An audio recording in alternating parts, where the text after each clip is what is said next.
इस वीडियो में हम लोग जानेंगे आर्टिकल 203 के बारे में। ये आर्टिकल बताता है कि जब भी राज्य सरकार कोई भी राज्य में अपना एस्टीमेट जब तय करेगी कि उस साल में उसका कितना खर्चा है, तो वो विधानसभा में कैसे किस प्रक्रिया को पूरा करेगी। तो इस आर्टिकल के अनुसार ये बताया जा रहा है कि जब भी कोई भी राज्य अपना जो उसका संरक्षित फंड होता है उससे अगर पैसा निकालना चाहती है और वो चाहती है कि बताना चाहती है विधानसभा में कि इस साल हम लोगों का मान लेते हैं 10,000 करोड़ रुपया खर्चा है, तो क्या होगा। तो सबसे पहले वो लेजिस्लेटिव असेंबली में विधानसभा में ये बात रखेगी कि हम लोगों का एस्टीमेट इतना है कि इस बार इतना खर्चा होने वाला है।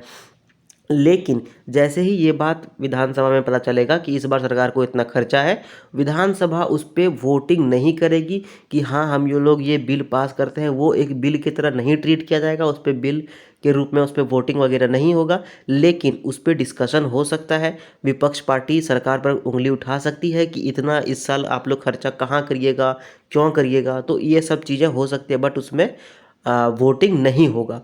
लेकिन अगर मान लेते हैं कि एक बार जब एस्टीमेट तय कर दिया गया सरकार की तरफ से और फिर वो एस्टीमेट पर जब वोटिंग नहीं हुआ, वो एस्टीमेट पास ऑन हो गया, उसके बाद अगर कोई नया एस्टीमेट सरकार ला रही है या फिर कुछ नया खर्चा बता रही है विधानसभा में, तो फिर क्या होगा, विधानसभा फिर उस पर वोटिंग कर सकता है। मतलब नया वाला जो खर्चा आएगा उस पर विधानसभा वोटिंग कर सकता है। और अगर विधानसभा चाहे तो उस जो बिल है, मतलब जो वो कानून आएगा उस पर एक तरह से वोटिंग करके उसको नकार भी सकती है। बट ऐसा बहुत कम होगा क्योंकि सरकार तो बहुमत में होगी और सरकार का खर्चा तो सरकार अपने से पास करा सकती है। अगर सरकार बहुमत में नहीं होगी तो शायद वो दिक्कत हो सकता है, बट सरकार बहुमत में है तो वो पास कराया जा सकता है।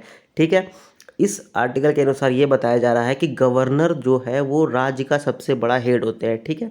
तो कोई भी जो ग्रांट के लिए डिमांड होगा, मतलब कोई भी पैसा निकालने के लिए अगर डिमांड किया जाएगा तो वो गवर्नर के द्वारा ही रिकमेंड किया जाएगा। मतलब कि सरकार जो है वो गवर्नर साहब को बोलेगी कि आप रिकमेंड करो, तो फिर गवर्नर साहब अपना साइन करके फिर उसको विधानसभा में आएगा, प्रस्तुत होगा। वो एक बिल की तरह, एक प्रोविज़न के तहत प्रस्तुत किया जाएगा। फिर वहाँ पर विधानसभा में जो मेन एस्टीमेट होगा उस पर तो वोटिंग नहीं होगी।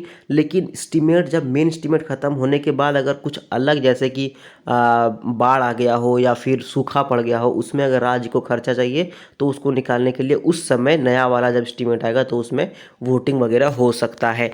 तो आर्टिकल 203 यही बताता है हम लोगों को। एंड आई होप कि ये वीडियो अच्छा लगा। सो अगर कुछ समझ में आया, अच्छा लगा, इस वीडियो में कुछ जानकारी मिला, तो उसको लाइक शेयर कमेंट करो, सब्सक्राइब करो चैनल को। And thank you very much.